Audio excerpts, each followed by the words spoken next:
In today's experiment, we'll be focusing on the concept of heat, and in order to illustrate this concept, we'll be performing the experiment called elephant toothpaste, and you'll see why it's called that once we begin. So what exactly is heat?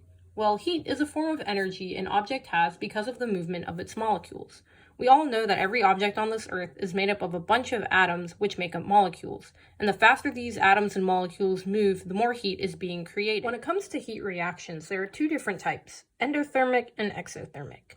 Endothermic reactions is where heat is being absorbed from the surrounding area, while exothermic reactions is where heat is being released into the surrounding area. In this elephant toothpaste experiment, we'll be using a liter bottle, and the liter bottle will be releasing heat into the surrounding area, which means this reaction will be exothermic. The chemical reaction for this experiment can be seen as written here, and it's read as 2 molecules of hydrogen peroxide yields or creates 2 molecules of water and 1 oxygen molecule. So what happens in this experiment is that the hydrogen peroxide, which is what we'll be using when added into the liter bottle, it'll end up breaking down into 2 molecules of water and 1 oxygen gas molecule. What happens during this reaction is as the hydrogen peroxide breaks down, heat ends up being released as well, which makes the reaction exothermic. Along with adding the hydrogen peroxide to the liter bottle, we also add 1/4 cup of dish soap. And what this dish soap does is it reacts with the oxygen molecules and forms a sort of foam, which is where we get the term elephant toothpaste. So this is how we're able to visibly see the reaction occurring. The materials you'll need for this lab is a 1 liter bottle, a funnel to pour stuff into the bottle, so a packet of active dry yeast, 1/4 cup of dish soap, 3% hydrogen peroxide, and you'll need 1/2 cup of that, and a separate cup to put in the yeast and a little bit of warm water.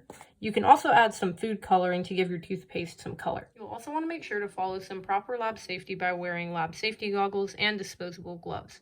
We'll also be performing this experiment in an open space, so you need to make sure you wear closed-toed shoes as well. So I went ahead and poured a little bit of warm water into this cup, about maybe a little bit less than 1/4 cup. And then you're going to go ahead and take your pack of yeast and pour it into the cup.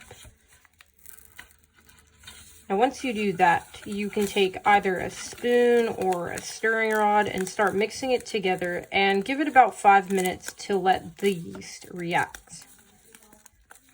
So now that I've finished pouring it all in, I'll take my stirring rod and I'll go ahead and start mixing. And once you mix it a little bit, then you wait for it to react. Okay, so we have our 1/2 cup of hydrogen peroxide, 1/4 cup of dish soap, and a little bit of food coloring. So you're gonna go ahead and pour the hydrogen peroxide into the bottle. Next, the 1/4 cup of dish soap. And let that go ahead and funnel in there. And then after you do that, you want to go and put just a few drops of food coloring, just so it adds some color.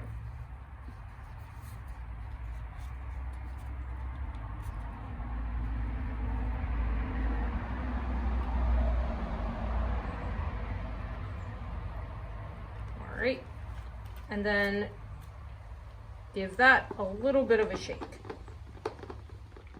Okay, so we've waited for the yeast to settle for about 5 minutes or so, and we're going to add it into the liter bottle and watch the experiment react. So give it just a little bit of a shake, and then the elephant toothpaste will slowly start to rise up. So as you can see, there are a bunch of bubbles, and these are the oxygen molecules that I was talking about earlier when I showed the reaction. So it's called elephant toothpaste because it looks like toothpaste that an elephant could use. So you can mix it a little bit. And if you actually feel the bottle, it's getting pretty warm, which means that heat is being released. So again, it's an exothermic reaction.